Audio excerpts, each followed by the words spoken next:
यह वागामणि सूक्त जो हम कल देख रहे थे उसी को आज संपूर्ति करने का प्रयास करते हैं कि प्रथम जो सूक्त था, अहम रुद्रेभिर्वसुभिश्चराम्यहमादित्यैरुतविश्वदेवैः अहम मित्रा वरुणो भा बिभर्म्यहम इंद्राग्नि अहमश्विनो भा अहम सोममाहन संविभर्म्यहम तुष्टारमुतपूखणं भगम् अहम ददामि द्रविणं हविक्मते सुप्ताव्ये यजमानाय सुन्मते अहम राष्ट्री संगमनि वसूनां चिकितुक्षी प्रथमा यज्ञानां तां मा देवाभ्यदधुः पुरुत्राभूरिष्ठात्रां भूर्जा विशयन्तीं मयासो अन्नमत्तिजो विपश्यति च प्राणिति ज ईं शृणोत्युक्तम् अमन्तवो मां तौ पक्षयन्ति श्रुतिश्रुतिसद्देवन्ते वदामि। यहाँ तक हम लोगों ने देख लिया था। इसके बाद ये भी हमने देखा था, अहमेव स्वयमदमिदं वदामि जुष्टं देवेभिरुतमानुषीभिः तमुग्रं कृणोमि तं ब्रह्माणं तं ऋक्षिं तं सुमेधाम् अहं रुद्राय धनुरा तनोमि।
ये किसी कारण से डिस्कनेक्ट हो जाता है और नेटवर्क चेंज करना देखना पड़ेगा इस वक्त कि इसी समय में कुछ दिक्कत आती है प्रत्येक दिन। कल भी ये अपना टाइम से अपना आया करो, ठीक ना। ये जगाना पड़ता है, ये अच्छी बात नहीं है। चलो तो ठीक है। तो हम देख रहे थे कल यहीं पर आकर के डिस्कनेक्ट हुआ था और इसी को आगे हम निरंतर करते हैं। तो दिया गया था, अहम रुद्राय धनुरा तनोमि ब्रह्मद्विषी सर्वे हंतवाउ अहंजनाय समदम कृणोम्यहम द्यावा पृथ्वी आविवेश। इनमें जितने भी टर्म्स थे जो हम लोगों ने नहीं देखा था उसको देख लेना है। जैसे प्रथम वाले में तो लगभग ठीक ही था, अहम रुद्रेभिर्वसुभिश्चरामि अहमादित्यैः उत विश्वदेवैः अहम मित्रा वरुणो भा बिभर्म्यहम। विभर्मी विभर्मी टर्म जो था ये धारण करती हूँ, ये था। तो विभर्मी कैसे बना है, भी धातु है, ये अंडरलाइन कर लेंगे। ये हम लोगों ने नहीं देखा था, जो जो टर्म छोड़ दिया था वो। तो उसके बाद रुद्रे भी जो है वह तृतीया बहुवचन का वैदिक रूप है। सामान्य रूप से रामेण रामाभ्याम राम ही होता है, रुद्रेण रुद्राभ्याम रुद्र ही होना चाहिए, लेकिन वैदिक में रुद्रे भी होता है। इसको अंडरलाइन कर लेंगे। और इसकी जरूरत कहाँ पड़ती है, जहां पर आपको लौकिक और वैदिक व्याकरण में अंतर दिखाने की बात आती है, वहां पर आपको इस तरह के उदाहरणों की जरूरत होती है। तो आप उदाहरण खोजते हैं, यहाँ पर उदाहरण आपके पास ऑटोमेटिकली पहले से रहेगा। तो ये जो आपने पढ़ा है, अहम रुद्रेभिर्वसुभिः चरामि अहमादित्य उत विश्वदेवैः, तो आपको ध्यान में ये रहना चाहिए, जो कि कहीं कहीं इस तरह का रूप बनता है। रुद्रे भी बना है, इसी तरह विश्वदेव ये अन्य जगह फिर देख रहे हैं जो वैसे ही बन रहा है। जैसे विश्वदेवैः वैसे बन रहा है, आदित्यैः लौकिक जैसे ही बन रहा है, लेकिन रुद्र भी जो है ये अलग बन रहा है वैदिक में। तो ये ध्यान में रखेंगे। विभर्मी जो है व्री धातु से लट लकार में जो होता है वो विभर्मी उत्तम पुरुष एकवचन में। तो इस तरह से इसको ध्यान में रखना है। इसी तरह है अगर अगले वाले में देखा जाए तो व्याकरणिक टिप्पणी के लिए महत्वपूर्ण जो आहनसम, ये हम लोग देख रहे थे। आहनसम का क्या अभिप्राय है? तो आ उपसर्ग पूर्वक हन धातु जो है, आ उपसर्ग पूर्वक हन धातु है और असुन जो है प्रत्यय लग करके बना है आहनस, और उसी का द्वितीय एक वचन में। अर्थात ये सब जो थोड़ा टर्म है ना जो सामान्य रूप से पकड़ में नहीं आते हैं, इनको अंडरलाइन कर लीजिए। इसीलिए मैंने दूसरा ये ग्रंथ जो आज मैं स्कैन करवा करके मंगवाया हूँ वो इसी कारण से मंगवाया हूँ, जो कि आप स्पष्ट रहे, कंफ्यूजन न रहे इसमें। इसी तरह त्वष्टा, खैर त्वष्टा पद तो से परिचित है आप लोग, लेकिन त्वष्टारम कैसे बनता है? तो त्वक्ष धातु है, उससे त्रिच प्रत्यय लग करके त्वष्टा बनता है और द्वितीय एक वचन में त्वष्टारम बनता है।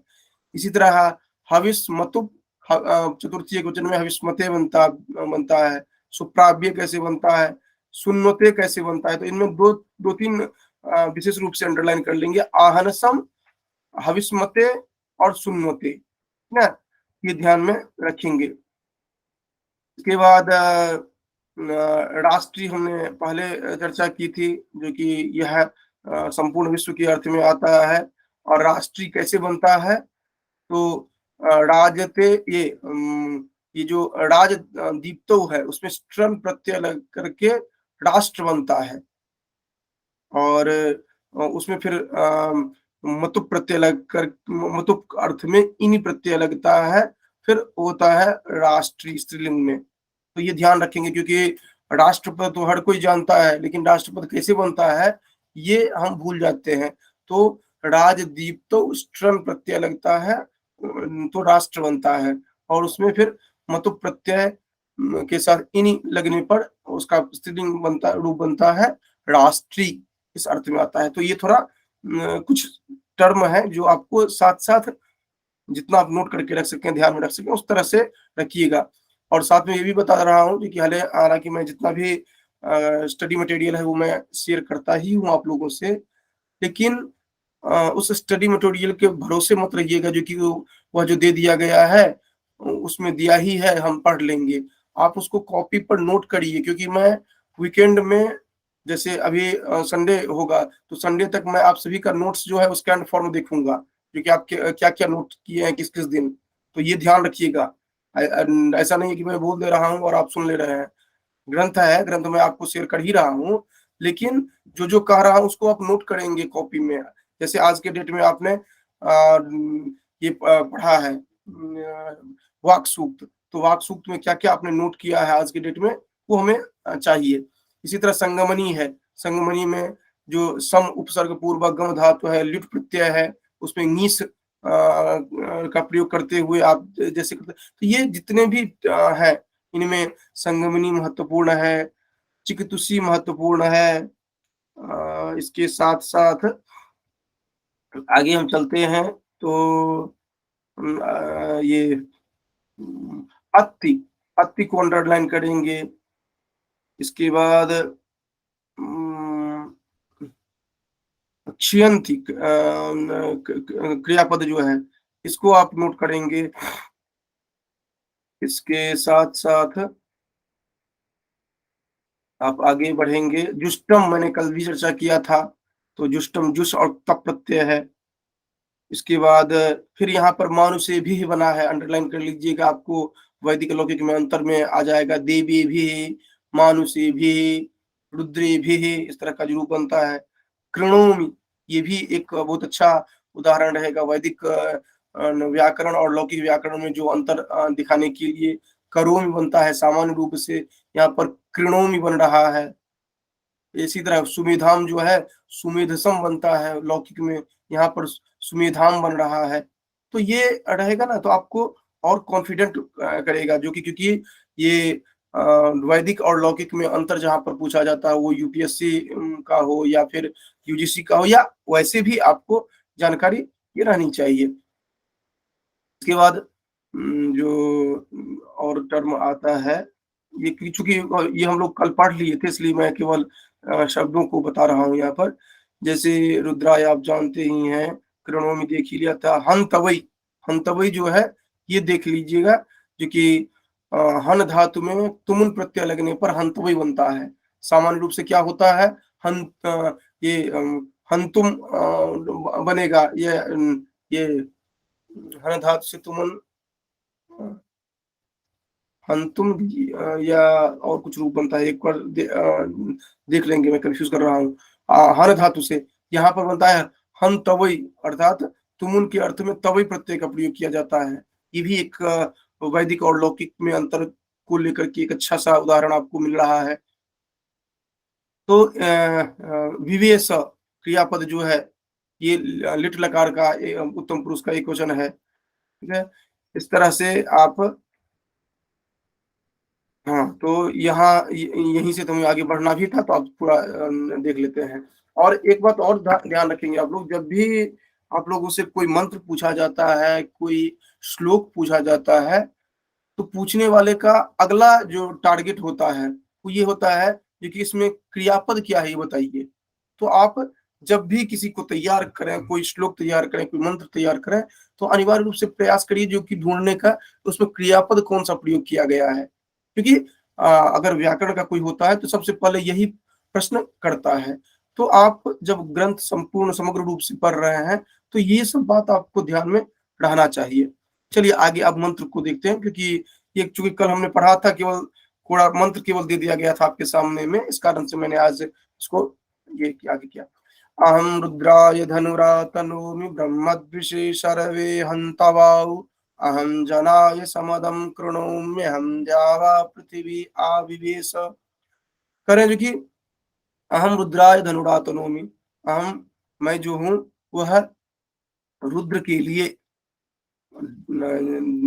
ये रुद्र की का जो धनुष है, रुद्र की धनुष की प्रत्यंचा को चढ़ाती हूँ, रुद्र के धनुष को प्रत्यंचा को चढ़ाती हूँ। क्या है, अहम ब्रह्मद्विषे सर्वे हंतवै अहम रुद्राय धनु आतनोमि। ब्रह्मद्विषे, ब्रह्मद्विषे जो ब्राह्मण अर्थात ब्राह्मण आदि जो हैं इनसे, हाँ हम तुम ही बनेगा, ठीक है, मुझे कंफ्यूज हो रहा था, तो ब्रह्मद्विषे, ये ब्राह्मणों से जो द्वेष रखने वाले हैं उनमें, उनके लिए सर्वे अर्थात वह शर जो है, उस वह धनुष जो है, रुद्र का धनुष जो है, धनु आतनोमि, यहाँ पर एक टर्म आ रहा है जो कि सर्वे, सर्वे पद का यहाँ पर अर्थ दिया है श्री हिंसायाम अर्थ में इसमें आ रहा है। ये चतुर्थी एक वचन में आ रहा है सर्वे श्री हिंसायाम, ये अंडरलाइन कर लेंगे। हम ब्रह्म द्विषे सर्वे, ब्रह्म से द्वेष रखने वाले, ब्रह्म से की हिंसा करने वाले, उनको मारने वाले जो है, उनके लिए क्या करते हूँ, जो कि उनको मारने के लिए रुद्राय धनु आतनोमि, वह रुद्र का धनु जो है वह उसको मैं रुद्राय का अभिप्राय यहाँ पर है रुद्रस्य, इस अर्थ में है।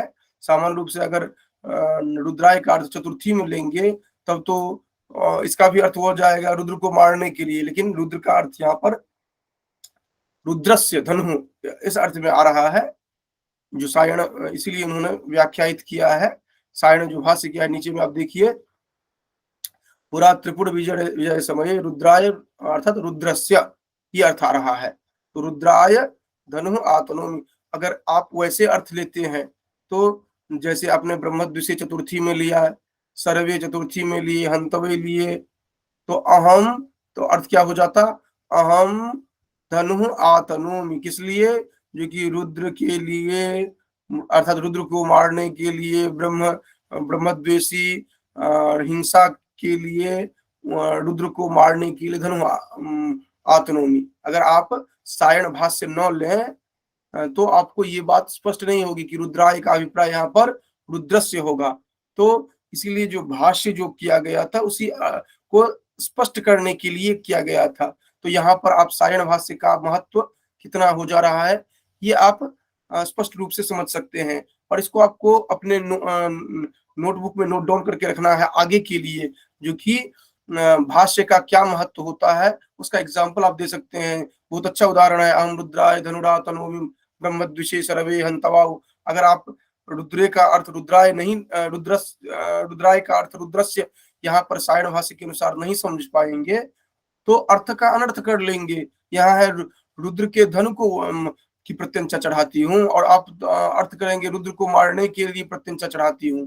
खैर, अहम जनाय समदम कृणोमि अहम द्यावा पृथ्वी आविवेश। अहम जनाय समदम कृणोमि, समदम का अर्थ मैंने पहले भी बताया था, युद्ध। अहम जनाय समदम कृणोमि, उनके लिए मैं युद्ध करती हूँ। कृणोमि अर्थात करोमि, इस अर्थ में आ रहा है। अहम द्यावा पृथ्वी आविवेश, मैं द्यावा और पृथ्वी, द्युलोक और पृथ्वी लोक में आविवेश व्याप्त होती हूँ। तो ये आपने यहाँ पर देखा, विवेशा विष धातु का अर्थ था, विष का अर्थ होता है यहाँ पर रहने अर्थ में, और विवेशा विशेष रूप से रहती मतलब व्यापक रूप से रहती हूँ। यहाँ पर ब्रह्म का अर्थ परमात्मा और स्वरूप का अर्थ यहाँ पर वान करते हैं ये पीटरसन जो है, हालांकि इनकी आवश्यकता नहीं है, लेकिन जिनके पाठ्यक्रम में नाम दिया गया है वाक सूक्त। देखिए, दो तरह से पाठ्यक्रम में आपको होता है। एक तो जैसे 73 कोड में आप देखते हो दिया गया है सर्ग विचार, तो हमें उसमें उसके लिए ये आवश्यकता नहीं है। लेकिन जहां पर लिखा हुआ है जो कि वाक सूक्त जैसे 25 कोड में होगा, तो वहां के लिए जरूरी हो जाता है जो कि ये आप ये भी विशेष जो है ये भी ध्यान में रखें ना। तो वहां पर उनके अनुसार अर्थ जो आ रहा है, तो क्योंकि ये भी प्रश्न बन सकता है, बनाने वाले उठा करके कुछ डालते हैं, वो ग्रंथ से ही डालते हैं क्योंकि आपके ऋक् सूक्त संग्रह आदि में दिया गया होता है नीचे में, इस कारण से उठा लेते हैं। यह अहम सुबे पितरमस्य मूर्धम मम योनिरप्सन्तः समुद्रे ततो वितिष्ठे भुवनानि विश्वोतामून्द्याम्बरमरोपस्पृशामि। करें अहम सुबे पितरमस्य मूर्धन, करें अस्य मूर्धन पितर अहम सुबे, करें जो कि अस्य मूर्धन पितरम अहम सुबे समुद्रे अपसु अंतः मम योनिः ततः विश्वा भुवनानि अनुतिष्ठे। ये जो प्रथम पंक्ति है उसको देखिए क्या कर रहे हैं, क्योंकि ये ब्रह्म के शिरस्थानीय द्युलोक को अथवा इस ब्रह्म के सिर पर आकाश को मैं उत्पन्न करती हूँ, ये अर्थ आ रहा है। सुबह का अर्थ है उत्पन्न करना, और पितरम का अर्थ है द्युलोक को। कह रहे हैं जो कि अहम अस्य मूर्धन, मूर्धा कहा जाता है मस्तक को, ये आप लोग पहले से जानते हैं। अस्य मूर्धन, ये इसके मूर्धा जो है सिर जो है, पितरम अर्थात यहाँ पर द्युलोक आकाश लोक के सामने ये आया है, क्योंकि वहां पर आप देख रहे हैं द्यो पितेति श्रुते, यहाँ पर फिर सायण भाष्य का महत्व है। अगर आप सायण भाष्य के बिना अगर आप इस का अर्थ लगाना चाहते हैं तो कभी भी अर्थ आपसे नहीं लगेगा।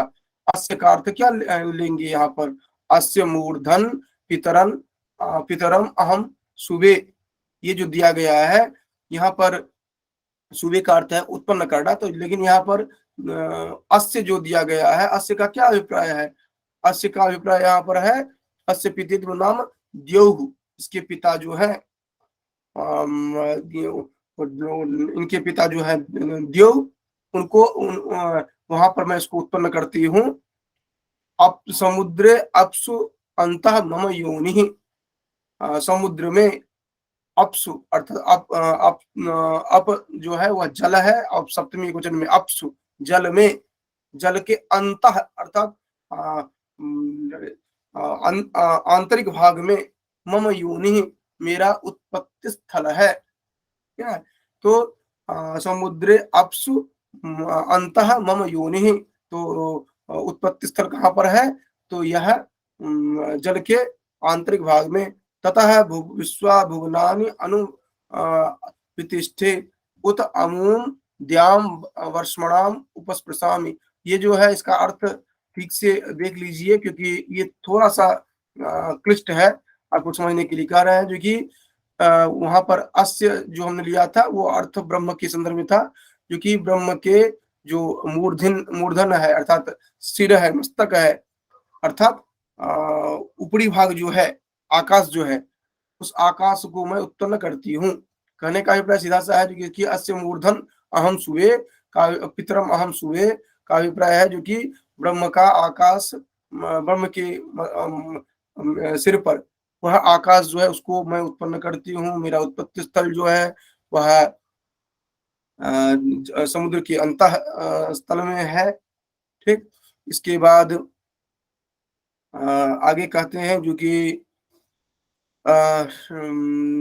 ये भुवन जो है पंच महाभूत में प्रविष्ट होकर के इनको मैं ही विविध रूपों में व्याप्त करती हूँ। द्युलोक को सर्वत्र व्यापक होते हुए जो कारणभूत शरीर जो है उसको स्पर्श कर रही हूँ। तो ये संपूर्ण सृष्टि प्रक्रिया जो 73 कोड में है उनके लिए विशेष रूप से ये श्लोक है, प्रश्न की दृष्टि से भी अन्य तरह से भी। और 25 कोड के जो है वो एक सामान्य रूप से इस श्लोक को मंत्र को देखेंगे, क्योंकि उनके लिए सभी मंत्र महत्वपूर्ण है, लेकिन यहाँ पर 73 कोड में जो भी होंगे उनके लिए विशेष रूप से हो जाता है, क्योंकि यहाँ पर डायरेक्ट सृष्टि में जितने भी आप स्टेप बाय स्टेप देख रहे हैं वो टोटल यहाँ पर समग्र रूप से दिखाया जा रहा है, जो कि कैसे आकाश को उत्पन्न करते हैं, कहाँ पर इनका उत्पत्ति स्थल है, फिर संपूर्ण विश्व को जो ये किस तरह से धारण करती हैं, फिर जो आकाश आदि जो है उसको कैसे स्पर्श करती हैं, सूक्ष्म शरीर आदि को, ये पूरा बता रहे हैं। तो इस तरह सुबह का अर्थ है उत्पन्न करना, इस अर्थ में आ रहा है। तिष्ठे का अर्थ है जो कि ठहरना, रुकना, व्याप्त होना। मूर्धन जो है वह सप्तमी का एक वचन का रूप यहाँ पर है। लौकिक में वैसे होता है मूर्धनी होता है, यहाँ पर मूर्धन बनता है। फिर वर्षमणा का अर्थ है जो कि वर्षति ददाति, इस अर्थ में होता है, जीवन देने के अर्थ में आता है। उसके बाद विश्वाभुवना जो है इसका अभिप्राय है जो कि ये भी फिर वैदिक रूप है, विश्वानी होना चाहिए, विश्वम विश्व विश्वानी होता है, भुवनम भुवने भुवनानी होता है, लेकिन वैदिक रूप में यहाँ पर विश्वाभुवनानी, ये भी आप अंडरलाइन करके रख सकते हैं, जो कि रूप जो बन रहा है वैदिक रूप बन रहा है। सामान्य रूप से तो बनेगा विश्वम विश्व विश्वानी, जैसे फलम फले फलानी, भुवनम भुवने भुवनानी, लेकिन यहाँ पर भुवना बन रहा है, विश्वा बन रहा है, ये रूप जो बन रहा है वो वैदिक रूप है। तो ये आपको पता होना चाहिए। ये साक्षात्कार वगैरह में भी पूछ लिया जा सकता है अगर आपका वैदिक रहा है, अगर आप कहीं चर्चा कर लेते हैं इस तरह के। तो ये तो वर्षमणा का अर्थ रौथ क्या किए हैं, ये 25 कोड वाले या अन्य जो है वो ध्यान में रखेंगे इस तरह से।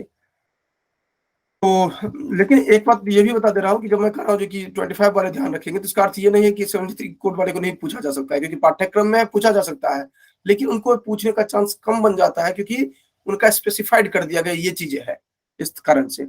उसके बाद अंत में है अहमेव वात एव प्रभाम्यारभमाणा भुवनानि विश्वा परो दिवा पर एना पृथिव्यैता पति महीना संबभूव।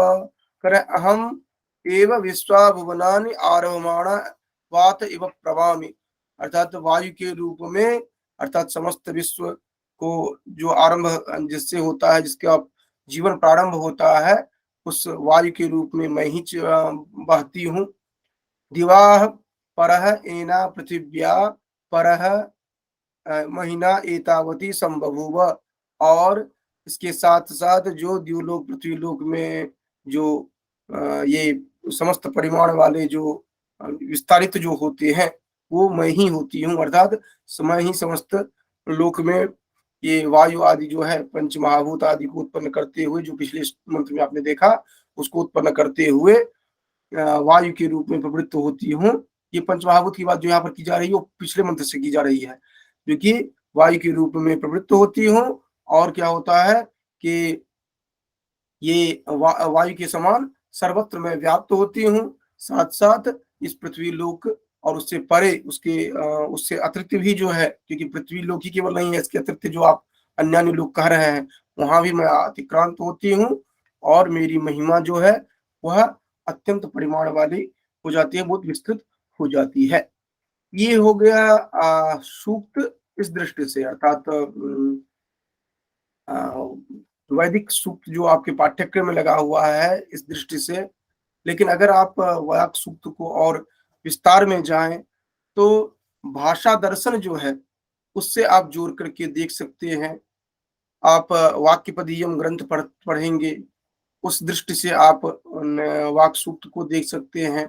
पाणिनि शिक्षा में उच्चारण प्रक्रिया जो दी गई है उसको ध्यान में रख करके देख सकते हैं। काव्यादर्श में दंडी जो है वह जो जहाँ पर कहते हैं इदम अंधन तमः कृत्स्नः जो कहते हैं उसको देख करके, उसको ध्यान में रख करके कर सकते हैं। अर्थात अभिप्राय यह है कि यह समस्त सृष्टि की बात जो यहाँ पर की गई है वाग देवी के माध्यम से, अगर वाग देवी को ध्यान में न रखें, वाणी को ध्यान में न रखा जाए तो समस्त विश्व जो है, समस्त संसार जो है, हमारा समस्त जीवन जो है वह शून्य हो जाएगा। वाणी का अभिप्राय यहाँ पर, ये वाक का अभिप्राय यहाँ पर है जो कि जो भी हम चिंतन करते हैं, जो कि अगर हम कहते हैं जो कि यह हमारा हाथ है, यह माउस है, यह लैपटॉप है, जो भी आप कहते हैं, अगर आपके मन मस्तिष्क में यह न हो सॉफ्ट फॉर्म में, जिसको कि आप स्फुट रूप में जानते हैं, अगर वो न हो तो आप कुछ न तो अभिव्यक्त कर पाएंगे, न तो कुछ समझ पाएंगे। वो ठीक उसी तरह का हो जाएगा जैसे आप किसी अन्य भाषा के जो या अन्य लिपि के वर्णों को जो देखते हैं, सुनते हैं और आपको कुछ नहीं समझ में आता है, उसका क्या अभिप्राय है? क्योंकि आप उससे पहले परिचित नहीं है।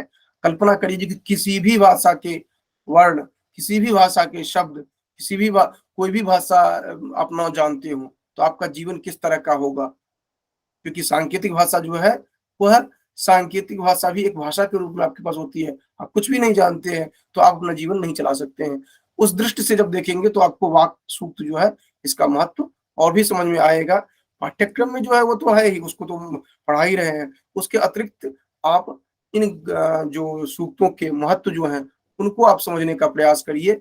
तो सृष्टि संदर्भ में जो 73 वाले हैं वो ये इस तरह समझते रहे जो कि वाक सूक्त में जो कहा गया है वह भिन्न भिन्न तरह से भाषा दर्शन को ध्यान में रखते हुए संपूर्ण सृष्टि जो है वह किस तरह से चल सकता है यह बताया गया है। और इसको अनादि निरंतरम ब्रह्म शब्द तत्वम यदक्षरम विवर्ततीर्थ भावेन प्रक्रिया जगतो यतः, यह जो वाक्यपदी का प्रथम श्लोक है इसके साथ कोरिलेट करके पढ़ें तो और भी अच्छी तरह सृष्टि उत्पत्ति समझ में आएगी, जो कि इसके बिना कुछ संभव ही नहीं है। और सामान्य रूप से जो 25 कोड के हैं या यूपी हायर के होंगे या अन्य अन्य जितने भी एग्जाम्स के हैं वो इसको समग्र रूप से जो इधर भाषा दर्शन से कोरिलेट करके पढ़ना है वो तो पढ़िए ही, लेकिन उसके साथ साथ इसको समग्र रूप से देखने का प्रयास करेंगे। ठीक है, तो ये वाक सूक्त को हम यहीं पर समाप्त करते हैं। इसके बाद हम अभी पुरुष सूक्त देखेंगे, ठीक 2-3 मिनट के बाद।